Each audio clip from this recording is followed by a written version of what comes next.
اما بعد فقد قال اللہ تبارک و تعالی کما ورد فی سورۃ البقرہ اعوذ باللہ من الشیطان الرجیم بسم اللہ الرحمن الرحیم لیس البر ان تولوا وجوہکم قبل المشرق والمغرب ولكن البر من آمن بالله واليوم الآخر والملائكة والكتاب والنبيين وآتى المال على حبه ذوي القربى واليتامى والمساكين وابن السبيل والسائلين وفي الرقاب وأقام الصلاة وآتى الزكاة والموفون بعهدهم إذا عاهدوا والصابرين في البأساء والضراء وحين البأس أولئك الذين صدقوا وأولئك هم المتقون صدق اللہ العظیم رب اشرح لي صدری ویسر لي امری واحلل عقدۃ من لسانی یفقہوا قولی۔ آیہ بر کا ایک رواں ترجمہ بھی ہم پچھلی نشست میں کر چکے ہیں اور اس کے بارے میں 4 تمہیدی باتیں بھی آپ کے سامنے آ چکی ہیں۔ اختصار کے ساتھ انہیں ذہن میں تازہ کر لیں۔ یہ قرآن حکیم کی بڑی آیتوں میں سے ایک آیت ہے۔ جیسے قرآن کی سورتیں بہت بڑی بھی ہیں، سورہ بقرہ 2.5 پاروں پر پھیلی ہوئی، ایسے ہی بہت چھوٹی بھی ہیں جیسے سورۃ العصر جو ہم نے پڑھی۔ اسی طرح آیات بھی بہت بڑی بھی ہیں، بہت چھوٹی بھی ہیں، اور یہ تمام امور توقیفی ہیں کہ حضور کے بتانے پر معین ہوا کہ یہ آیت ہے، یہ سورت ہے۔ اب یہ جو آیہ مبارکہ ہے قرآن حکیم کی 20 سورتیں اس سے چھوٹی ہیں، اور سورۃ العصر سے تو یہ تقریباً 3.5 گنا ہے اپنے حجم میں۔ دوسری بات یہ کہ یہ ہمارے اس منتخب نصاب کا موضوع ترین درس نمبر 2 ہے۔ سورۃ العصر میں نجات کے لیے 4 شرائط، 4 لوازم بیان ہوئے ایک لفظ میں، الا الذین آمنوا۔ یہاں اس ایمان کی تشریح ہو گئی، من آمن باللہ والیوم الآخر والملائکۃ والکتاب والنبیین۔ جیسے بند کلی جو تھی وہ کھل گئی، 5 پتیاں ظاہر ہو گئی۔ سورۃ العصر میں ایک نام ہے عمل الصالح، یہاں اس کے 3 بڑی شاخیں جو ہے سامنے آئی۔ انسانی ہمدردی، خدمت خلق، نمبر 2 عبادات، نمبر 3 معاملات انسانی میں ایفاء عہد۔ تیسری چیز جو ہے تواصو بالحق، اس کے ضمن میں یہاں کوئی معین لفظ نہیں ہے، لیکن وہ بھی انڈرسٹوڈ ہے، امپلائڈ ہے، وہ بعد میں واضح ہو جائے گا۔ چوتھی چیز کیا تھی سورۃ العصر میں؟ وتواصوا بالصبر۔ یہاں صبر کے 3 مواقع کا بیان ہو گیا، والصابرین فی الباساء والضراء وحین الباس۔ تنگی میں، فقر و فاقہ میں صبر کرنا، تکلیف میں، مضرت میں، کوئی پرسیکیوشن ہے، کوئی ٹارچر ہے، اسے جھیلنا، اور سب سے بڑی بات میدان جنگ میں ثابت قدم رہنا۔ یہ در حقیقت وہی سورۃ العصر جو ہے گویا کہ کھلی ہے، اور کھل کر اس نے ایک پھول کی شکل اختیار کی۔ تیسری بات یہ سامنے آ چکی کہ اس آیت کا موضوع کیا ہے؟ نیکی کے ایک محدود تصور کی نفی کرتے ہوئے نیکی کا ایک جامع ہماگیر تصور سامنے لانا۔ اور اس کے ضمن میں عرض کر چکا ہوں کہ یہ انسان کی ایک لازمی ضرورت ہے۔ برے سے برا انسان بھی کسی نہ کسی نیکی کا اہتمام کر کے اپنے ضمیر کو مطمئن کرتا ہے، اگرچہ میں برا ہوں، اگرچہ میرا معاملہ یوں ہے اور ایسا ہے، لیکن میں یہ بھی تو کر رہا ہوں نا۔ چنانچہ اس کے ضمن میں واقعہ یہ ہے کہ بڑا پیارا شعر ہے، ایک کسی غیر معروف شاعر کا ہے کہ بقدر پیمانہ تخیل سرور ہر شے میں ہے خودی کا، اگر نہ ہو یہ فریب پہم تو دم نکل جائے آدمی کا۔ یہ فریب پہم جو ہے، انسان اپنے آپ کو دھوکہ دیتا ہے اپنی نیکیوں کے ذریعے سے، حالانکہ بالفعل اس کی پوری زندگی جو ہے بدی کا ایک مظہر بنی ہوئی ہے، برائیوں کے اندر بچھڑا ہوا ہے، لیکن یہ کہ کوئی نہ کوئی نیکی کا اہتمام انسان کرتا ہے۔ بہرحال اس پس منظر میں جامع تصور نیکی کہتے کسے ہیں، پھر اس کے جو مختلف مظاہر ہیں ان میں ترتیب کیا ہے، اولین اہمیت کس شے کی ہے، ثانوی کیا ہے، پھر تیسرے درجے میں کیا ہے، یہ اس آیہ مبارکہ کا موضوع ہے۔ پھر شان نزول یا اس کا پس منظر، تحویل قبلہ کا معاملہ، اگرچہ 2 رکوع جو ہیں سورہ بقرہ کے 17واں اور 18واں، اس میں یہ حکم آیا بڑی تکرار کے ساتھ، لیکن 2 رکوع پہلے اس کی تمہید باندھ دی گئی تھی، للہ المشرق والمغرب فینما تولوا فثم وجہ اللہ، مشرق و مغرب سب اللہ کے ہیں، جدھر بھی منہ کرو گے اللہ ہی کا رخ ہے۔ لیکن اس کے بعد بھی اگر کوئی ریزیڈیول ایفیکٹ رہ گیا، اس لیے کہ اس کو بہت بڑے پروپیگنڈے کی بات بنا لیا تھا یہودیوں نے، اور مسلمانوں میں کافی سادہ دل، سادہ لوح مسلمان بھی تھے، اور آپ کو معلوم ہے کہ جو اوس اور خزرج کے مسلمان تھے مدینے کے، اکثر و بیشتر نو مسلم تھے، ابھی تازہ تو ایمان لائے تھے، ابھی وہ ایمان پورے طور سے ان کے دلوں میں جاگوزی نہیں ہوا تھا، لہذا ان کے دلوں میں اس پروپیگنڈے سے تشویش پیدا ہوئی۔ تو اب آخر درجے میں 3 رکوعوں کے بعد پھر یہ 22ویں رکوع کی پہلی آیت ہے، لیس البر ان تولوا وجوہکم قبل المشرق والمغرب، سخن شناس نئی دل برا خطا جاست۔ اگر تمہیں اب بھی تشویش ہے تو اس کی وجہ یہ ہے کہ تم نیکی کی حقیقت کو نہیں سمجھ رہے، تم مظاہر پرست بن گئے ہو، تمہاری نگاہیں صرف ظواہر کو دیکھ رہی ہیں، نیکی کی اصل حقیقت کیا ہے اگر اس کو سمجھ لو گے تو یہ تشویش ختم ہو جائے گی۔ اب آگے بڑھیے، نیکی کی اصل حقیقت کے ضمن میں سب سے پہلی بات جو آئی اس آیہ مبارکہ میں وہ ایمان کا ذکر ہے۔ عام طور پر سوچا جائے گا کہ نیکی کا تعلق تو عمل سے ہوتا ہے، ایمان جو ہے وہ کسی عمل کا نام نہیں، ایمان تو در حقیقت ایک ذہنی اور قلبی کیفیت ہے، لیکن واقعہ یہ ہے کہ نیکی کی اصل روح جو ہے وہ ایمان ہے، اس لیے کہ ہر عمل کے 2 پہلو ہوتے ہیں، ایک عمل کا ظاہر ہے اور ایک اس کا اصل مقصد، باطنی طور پر اس عمل سے مقصود کیا ہے، موٹیویشن کیا ہے، جذبہ محرکہ کیا ہے۔ یہ 2 چیزیں بالکل علیحدہ ہیں۔ ہمارے اپنے مشاہدے میں ہوتا ہے جب الیکشن آنے والے ہیں تو ہم دیکھتے ہیں کہ بڑے بڑے چودھری سرمایہ دار عام حالتوں میں جو جھگیوں میں جانا تک پسند نہ کرے، وہ اپنے سفید براق کپڑے پہن کر اچھے، اور وہ جھگیوں میں جائیں گے اور وہاں جا کر گارے میں اور مٹی میں لتھڑے ہوئے بچوں کو اٹھائیں گے، پیار کریں گے۔ کیوں؟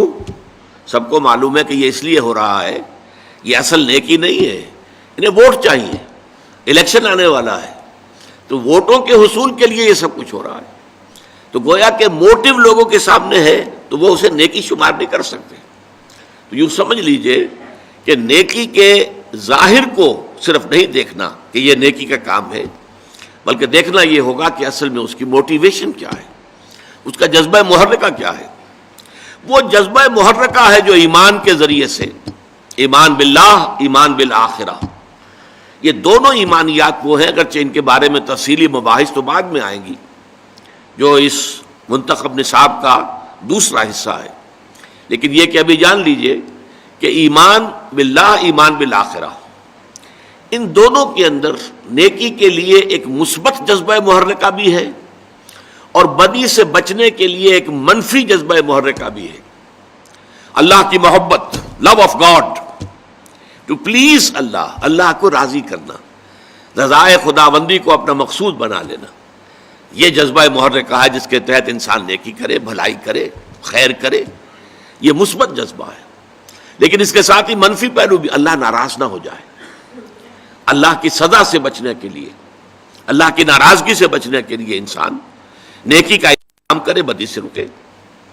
اسی طرح جذبہ آخرت جو ہے، ایمان بالآخرہ، تو جنت کی طلب میں نیکی کا کام کرنا اور دوزخ سے بچنے کے لیے بدی سے بچنا، تو گویا کہ ایمان بالآخرہ اور ایمان باللہ دونوں میں مثبت پہلو بھی ہے، منفی بھی ہے۔ لیکن عام طور پر ایمان باللہ کا جو تذکرہ ہوتا ہے وہ منفی جذبے، مثبت جذبے کی حیثیت سے ہوتا ہے۔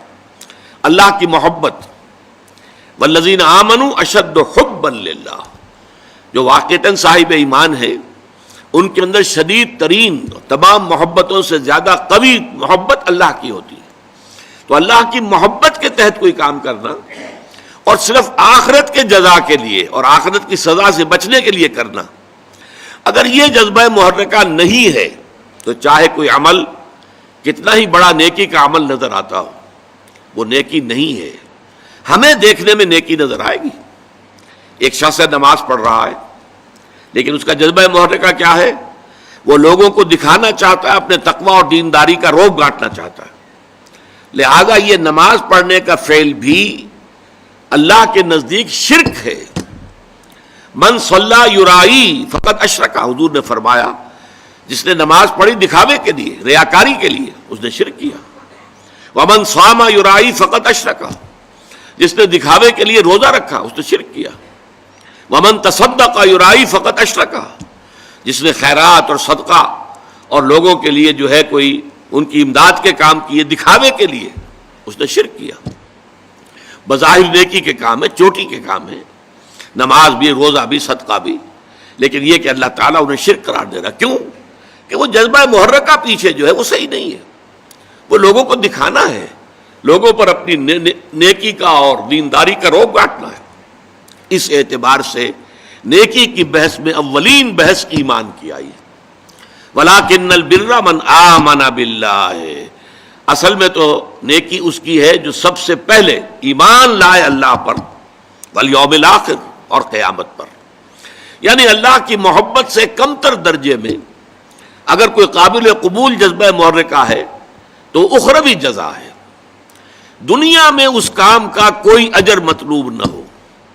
اگر آپ کوئی کام کر رہے ہیں دنیاوی اجر کے لیے تو وہ کاروبار ہے. اب ظاہر بات ہے دکاندار دکانداری کر رہا ہے تو دنیاوی اس کو منافع مطلوب ہے، اسی کے لیے بیٹھا ہوا ہے، کوئی حرام شے نہیں ہے. لیکن آپ نیکی کا لبادہ اوڑھیں اور بظاہر نیکی کا کام کر رہے ہو اور اس میں دنیا داری مقصود ہو، اس میں دنیاوی نفع اور دنیاوی فوائد مطلوب ہوں، تو یہ معاملہ جو ہے یہ در حقیقت عبادت خدا کی ہے. یہاں پر تو نوٹ کرنا پڑے گا کہ سوائے اللہ تعالیٰ کی محبت کے یا کمتر درجے میں اخروی جزا و سزا اس کے سوا کوئی اور جذبہ محرکہ نہ ہو. یہاں سے اس مسئلے کا حل بھی ملتا ہے کہ بہت سے لوگ سوچتے ہیں یہ کفار بھی بہت سے ہوتے ہیں، بہت نیکی کے کام کرتے ہیں، پن کے ثواب کے کام. یہ ہمارے ہاں گنگا رام اتنا بڑا ہسپتال بنا کے چلا گیا اور بڑے بڑے کام کرتے ہیں، فاؤنڈیشنز قائم کرتے ہیں. سوال یہ کہ تجزیہ کیجئے ان کا جذبہ محرکہ کیا ہے. اگر وہ اللہ کو نہیں مانتے، خدا کو نہیں مانتے، آخرت کو نہیں مانتے، ظاہر بات ہے کہ انسان حیوان عاقل ہے، اس کا کوئی فعل اور عمل بغیر مقصد کے نہیں ہوتا، کچھ نہ کچھ مقصود ہے. اگر وہ اللہ کو نہیں مانتا، آخرت کو نہیں مانتا تو مقصود کیا ہے؟ کوئی دنیاوی شہرت ہے، دنیا میں اپنے لیے وہ نام پیدا کرنا چاہتا ہے دنیا میں، اور آج کل تو اس سے بھی بڑھ کر ہے، فاؤنڈیشنز بنا دیے گئے تاکہ انکم ٹیکس میں ہمیں ریلیف مل جائے، فلاں جگہ سے ہمیں فائدہ ہو جائیں گے، سرکار دربار میں رسائی ہو جائے گی، اس کے لیے بلائیں گے، صدر کو بلائیں گے، گورنر کو بلائیں گے، یہ ذریعہ بن جائے گا ہمارا ان تک پہنچنے کا. لیکن یہ سارے موٹیوز اگر ہیں تو یہ نیکی کے کام نہیں ہے. قرآن مجید میں 3 مقامات پر واضح کیا گیا ہے کہ جب تک ایمان نہ ہو تو نیکی کے اعمال جو ہیں، ایک جگہ فرمایا ہے سراب کے مانند ہے، جنہیں پیاسا جو ہے پانی سمجھتا ہے، حقیقت میں پانی نہیں ہوتا. ایک جگہ کہا گیا ہے کہ وہ راکھ کے ڈھیر کے مانند ہوئے کہ جس پر ذرا سی تیز ہوا کا جھونکا آتا ہے تو راکھ بکھر جاتی ہے.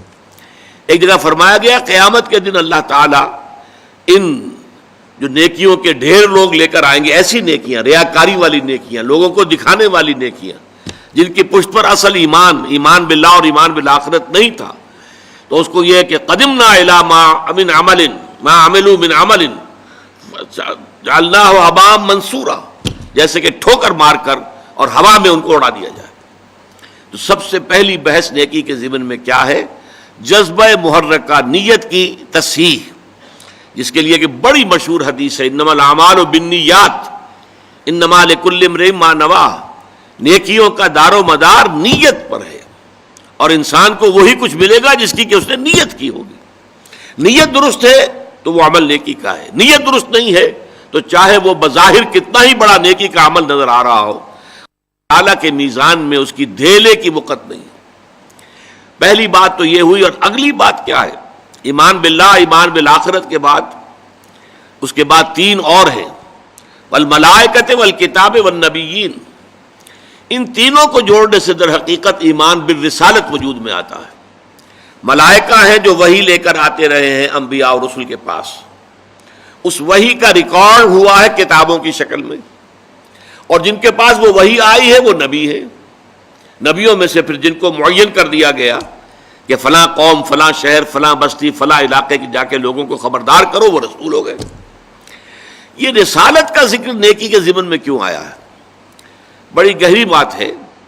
نیکی بھی ایک جذبے کے طور پر انسان میں ابھرتی ہے، اور بسا اوقات جیسے دوسرے جذبات جو ہیں وہ غیر معتدل اور غیر متوازن ہو جاتے ہیں، ایسے ہی نیکی کے جذبے کے بارے میں اندیشہ ہوتا ہے کہ وہ غیر متوازن اور غیر معتدل ہو جائے۔ چنانچہ قرآن مجید میں سورہ حدید میں جو ہمارے اس منتخب نصاب کی آخری صورت ہے، اس میں واضح کیا گیا ہے حضرت عیسیٰ علیہ السلام کے پیروکاروں نے رہبانیت ایجاد کر لی۔ ظاہر بات ہے نیت تو بری نہیں تھی، اللہ سے لو لگانی ہے، کیا دنیا کے بکھیڑوں میں پڑے، کیا شادی بیاہ کریں، کیا اہل و عیال کا جو ہے کھکیڑ مول لے، پھر اللہ کے ساتھ لو نہیں لگا سکیں گے۔ اس جذبے کے تحت انہوں نے رہبانیت ایجاد کر لی، لیکن خلاف فطرت بات تھی بالکل، کیونکہ فطرت کے خلاف گویا کہ دھینگا مشتی کر رہے تھے۔ اس لیے کچھ لوگ تو ہے کہ جو پابند رہے، جو پابندیاں اپنے اوپر لگا لی تھی ان کو انہوں نے نبھایا، اور کچھ لوگ وہ ہیں کہ جو اندر خانے جو ہیں ان کی خلاف ورزی بھی کرتے رہے۔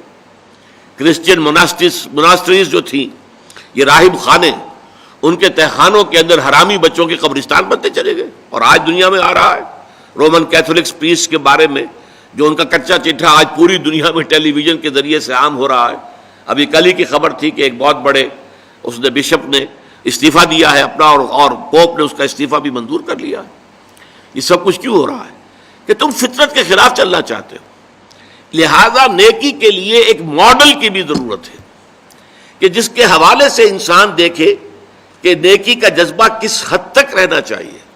بسا اوقات انسان میں جذبہ ابھرتا اپنا سب کچھ اللہ کی راہ میں دے دوں، لیکن یہ جذبہ جو ہے ہو سکتا ہے کچھ ہی عرصے کے بعد آپ پر پچھتاوا طاری ہو جائے، یہ میں کیا کر بیٹھا۔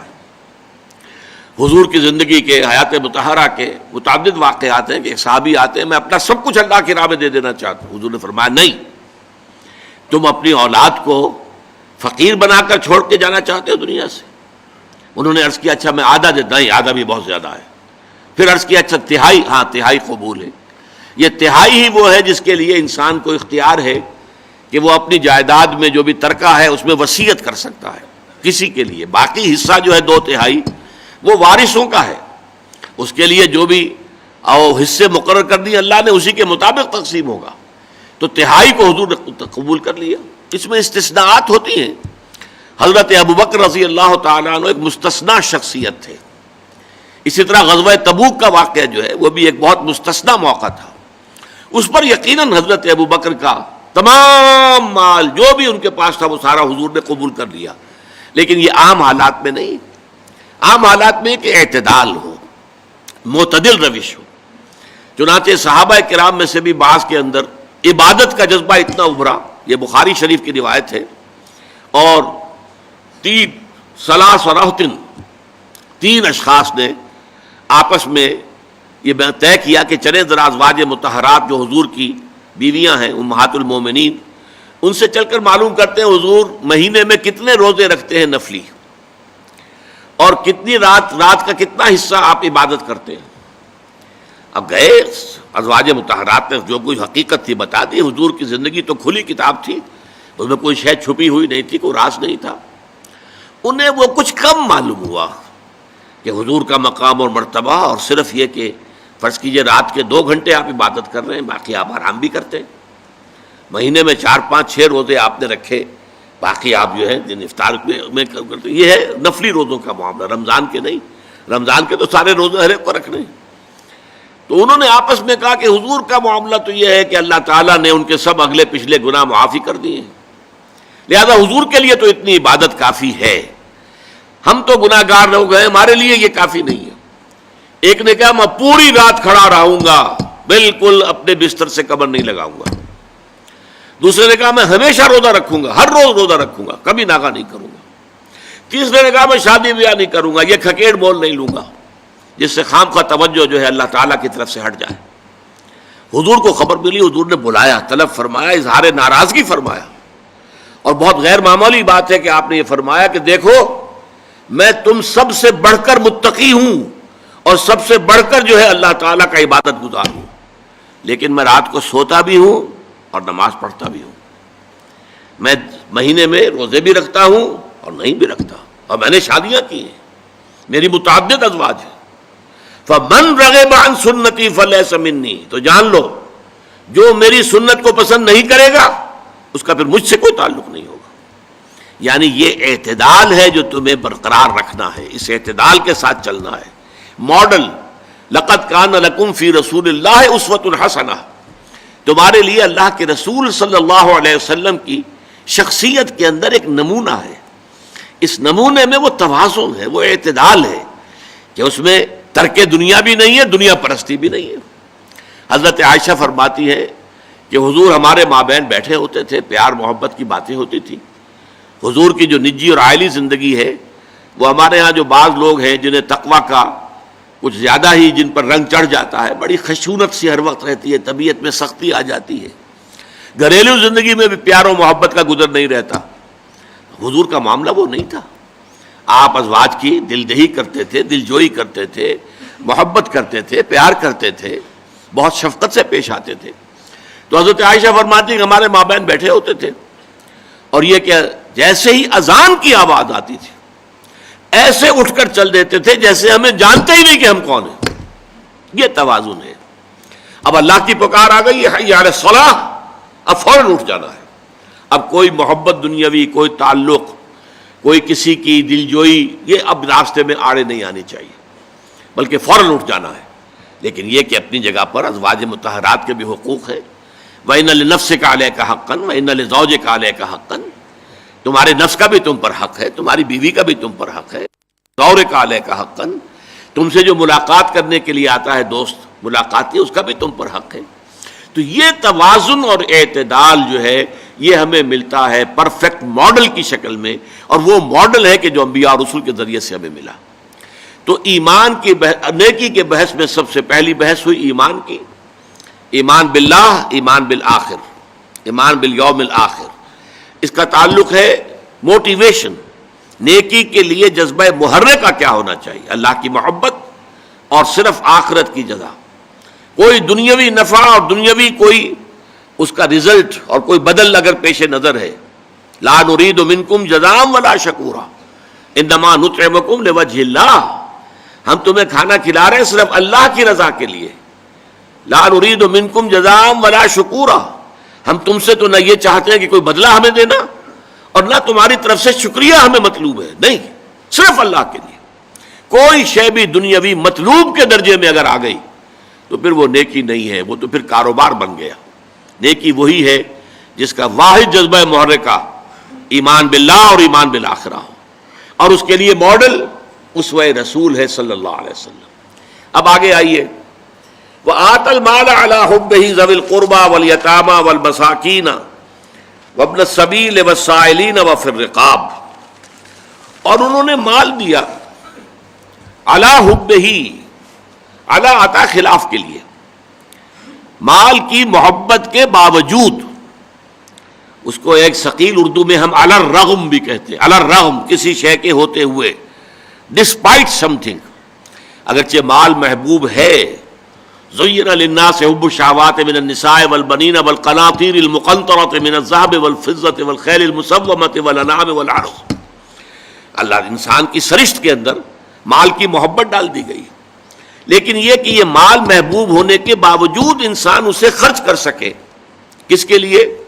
آت المال علی حبہ ذوی القربى، قرابت داروں کو، والیتامى، یتیموں کو، والمساکین، محتاجوں کو، وابن السبیل، اور مسافروں کو، والسائلین، اور مانگنے والوں کو، وفی الرقاب، اور گردنوں کے چھڑانے میں۔ اب پہلا نقطہ نوٹ کرنے کا جو ہے اور جو اہم ترین ہے وہ کیا ہے؟ دیکھیے، موضوع کے اعتبار سے ترتیب بدل جاتی ہے۔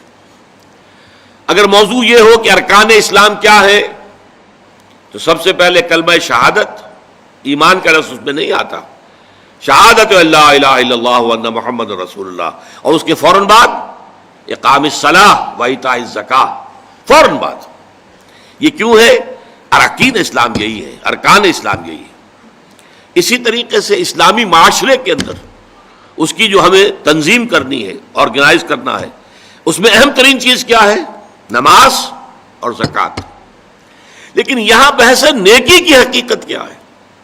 یہاں آپ دیکھ رہے ہیں کہ نماز اور زکوٰۃ کو بعد میں لے گئے اور پہلے آ رہی ہے انسانی ہمدردی۔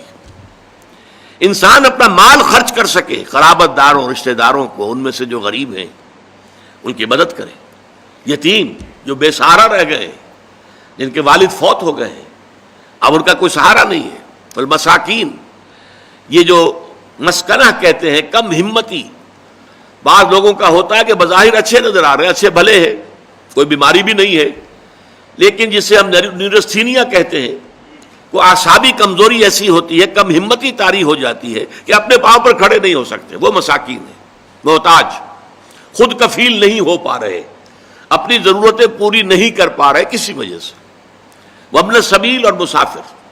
اس لیے کہ مسافرت میں یہ کیفیت پیدا ہو سکتی ہے کہ ایک شخص اپنے گھر میں اچھا بھلا ہے، اب آج کل تو آپ کو معلوم ہے ٹریولرز ٹیکس بھی ہیں اور فلاں بھی ہے اور فلاں بھی ہے، پہلے تو کچھ نہیں ہوتا تھا، اور راستے میں جو پونجی لے کر آدمی چلا ہے، فرض کیجئے چوری ہو گئی تو اب تو وہ بالکل بے یار و مددگار ہے، اس کے پاس کچھ بھی نہیں، کوئی جاننے والا نہیں، کوئی قرض نہیں لے سکتا، کسی سے مانگ سکتا، تو سائل کے لیے ہو سکتا ہے جو مبن السبیل ہے کہ پھر وہ جو ہے ایسی حالت میں آ جائے کہ اس کو مدد کی ضرورت ہو، وہ سائلین، مانگنے والے۔ اس ضمن میں قرآن مجید نے اور حدیث نے اور حضور کی سنت و سیرت نے ایک بڑا عجیب ایک اعتدال والی روش ہمیں سکھائی ہے۔ سوال کی مذمت ہے، مت مانگو کسی سے کچھ، جو کچھ مانگنا اللہ سے مانگو، مانگو اللہ سے، انسانوں سے مت مانگو۔ مانگنے والا اپنی عزت نفس جو ہے ہتھیلی پر رکھ کر پیش کرتا ہے جس سے مانگ رہا ہے، مجھے دیجئے کچھ، عزت نفس تو یہاں رکھی ہے نا، گئی، تم اپنی عزت نفس کا دھیلا نہ کراؤ، جو مانگنا ہے۔ حضور نے فرمایا کہ اگر جوتے باندھنے کا فیتا جو ہے وہ تمہیں چاہیے، اللہ سے مانگو۔ اب یہ اللہ کا معاملہ کس ذریعے سے پہنچا دے، کس کے دل میں ڈال دے، کیا شکل پیدا کر دے، تمام اسباب جو ہے عالم کے وہ تو اللہ کے قبضہ قدرت میں ہے، کون سے سبب کے ذریعے سے اللہ تعالیٰ وہ تمہاری ضرورت پوری کرا دے، یہ اس پر چھوڑو، مانگو اللہ سے، انسانوں کے سامنے دست سوال دراز مت کرو۔ لیکن دوسری طرف اگر کوئی اپنی ہتھیلی آپ کے سامنے کر ہی دے تو اسے ٹھوکر مت مارو، اس نے عزت نفس جو ہے اپنی ہتھیلی پر رکھ کر آپ کے سامنے رکھ دی ہے۔ اب تمہاری مروت، تمہاری شرافت کا تقاضا یہ ہے کہ اما السائل فلا تنہر، اب انہیں جھڑکنا نہیں ہے، ڈانٹ ڈپٹ نہیں کرنی ہے۔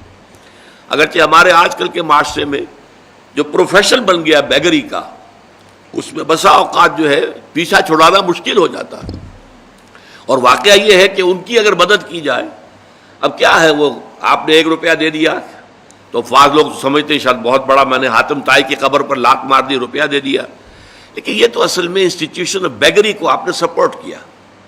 لیکن یہاں بھی آپ معذرت کریں، کچھ بھی کریں، کسی طریقے سے آپ اگر نہیں دینا چاہتے ہیں نہ دیں، ٹھیک ہے، لیکن ڈانٹنے کا آپ کو حق نہیں ہے، جھڑکنے کا آپ کو حق نہیں۔ اما السائل فلا تنہر، بلکہ یہ بھی آیا ایک حدیث میں کہ تم دو، کچھ نہ کچھ دو، سائل کا ہاتھ خالی نہ لوٹاؤ۔ یہاں تک ایک حدیث میں الفاظ ہیں سائل کو ضرور دو، خواہ وہ گھوڑے پر سوار ہو کر تمہارے پاس آیا ہو۔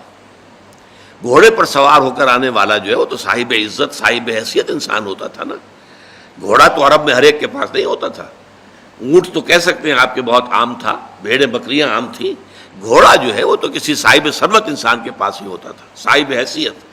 تو گھوڑے پر سوار ہو کر آ رہا ہے، لیکن تمہیں کیا معلوم اندرونی طور پر اس کی کیا کیفیت ہے، کیا اس کے اوپر بپتا پڑ گئی ہے، کون سے صورتحال سے وہ اچانک دوچار ہو گیا ہے، لہذا دے سکتے ہو تو دو، لیکن یہ کہ نہیں دے سکتے تو معذرت، قول معروف یہ کہو اور نرم انداز میں ان سے معذرت کرو۔ تو فرمایا وفر رقاب، اور آخری شے کیا ہے، گردنوں کے چھڑانے میں۔ گردنوں کا چھڑانا پچھلے زمانے میں کیا ہوتا تھا، غلاموں کا آزاد کر دینا، کہیں غلام ہے بیچارہ آپ نے اپنے پیسوں سے خریدا اور آزاد کر دیا، جیسے حضرت ابوبکر صدیق رضی اللہ تعالیٰ عنہ نے متعدد غلاموں اور کنیزوں کو اپنے پیسے سے خرید کر آزاد کر دیا، جن میں سب سے بڑا نام حضرت بلال کا ہے رضی اللہ تعالیٰ عنہ، ابو فقیہ کا ہے رضی اللہ تعالیٰ عنہ، کئی جو ہیں وہ کنیزیں تھیں جن کو کہ خریدا ہے، آزاد کیا۔ یہ پھر رقاب، رقبہ کہتے ہیں گردن کو، گویا کہ اس کی گردن پھنسی ہوئی تھی شکنجے میں، غلامی کے شکنجے میں تھی اور آپ نے چھڑا دیا۔ آج کا معاملہ کیا ہے؟ غلامی کی تو اس شکل میں نہیں ہے، بسا اوقات ایسا ہوتا ہے کہ کوئی کاروباری شخص کسی قرض کے چکر میں ایسا پھنس جاتا ہے کہ پوری کوشش کرنے کے باوجود نہیں نکل پا رہا، جتنے ہاتھ پاؤں مار رہا اور پھنس رہا ہے۔ اب ایسے شخص کے لیے ایک مدد تو یہ ہے کہ آپ اسے کچھ نہ کچھ پیس میل کو گزارے کے لیے ماہانہ جو ہے اسے کوئی مدد کرتے رہے، یہ بھی ایک صورت ہے، کیونکہ وہ اس وقت پھنسا ہوا ہے، کمائی نہیں کر پا رہا، اس کی کوئی آمدنی نہیں ہے، لہذا سسٹیننس کے لیے، اس کو برقرار رکھنے کے لیے کچھ نہ کچھ تو دو۔ ایک یہ ہے کہ کوئی لمپ سم قسم کی بڑی امداد کی جائے تاکہ ایک دفعہ وہ قرضے سے نجات پا جائے، تاکہ اثر نو اپنی معاش کی زندگی کا آغاز کر سکے، وہ اس لائن پر آ جائے، زیرو لائن پر، کہ کوئی مائنس بات اب نہیں ہے، اب کھڑا ہوا ہے آدمی اپنی جگہ پر، اب وہ اپنی معاشی زندگی کو اثر نو استوار کر سکتا ہے۔ تو یہ میں نے ان چھ جو ہیں ان کی وضاحت آپ کے سامنے کر دی۔ اب جو اصل سمجھنے کی بات ہے وہ یہ ہے کہ دیکھیے مظاہر جو ہے نیکی کے، ایک ہے نیکی کی روح، وہ تو ایمان باللہ، ایمان بالآخرہ، وَلَٰكِنَّ الْبِرَّ مَنْ آمَنَ بِاللَّهِ وَالْيَوْمِ الْآخِرِ، نیکی کے لیے ایک معتدل ماڈل وہ ہے رسالت کے ذریعے سے۔ نیکی کا یہ جذبہ جن اعمال کی شکل میں سامنے آتا ہے، ظاہر بات ہے کہ لطافت بے کثافت جلوہ آرا ہو نہیں سکتی۔ کوئی بھی لطیف شے ہے، اسے دنیا میں ظاہر ہونے کے لیے کوئی نہ کوئی مٹیریل، اس کا غلاف جب تک نہیں ہوگا اس وقت تک آپ اسے دیکھ نہیں سکتے۔ تو یہ لطافت جو ہے اندر ایمان کی، ایمان باللہ، ایمان بالآخرہ، یہ اعمال کی شکل میں ظاہر آئے گی۔ ان اعمال میں اولین عمل جو ہے وہ انسانی ہمدردی کا عمل ہے۔ نماز بھی بعد میں ہے، وَأَقَامَ الصَّلَاةَ وَآتَى الزَّكَاةَ، اور اس کی وضاحت میں بعد میں کروں گا، لیکن یہ کہ اولین شے جو ہے خدمت خلق اور انسانی ہمدردی۔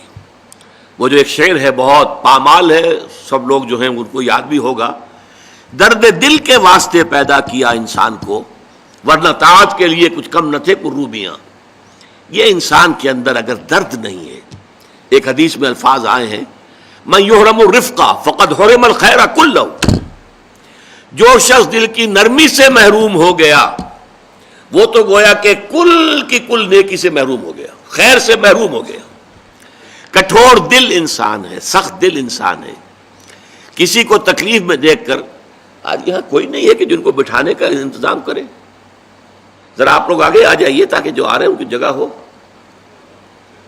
عام طور پر یہاں لوگ کھڑے ہوا کرتے ہیں، آج معلوم ہوتا ہے کہ کسی شخص کو تکلیف میں دیکھ کر اگر آپ کا دل پسیجتا نہیں ہے، آپ کے دل میں رقیق کسے کہتے ہیں؟ پتلا، رقیق مادہ پتلا، رقت قلب، دل میں نرمی پیدا ہو جائے۔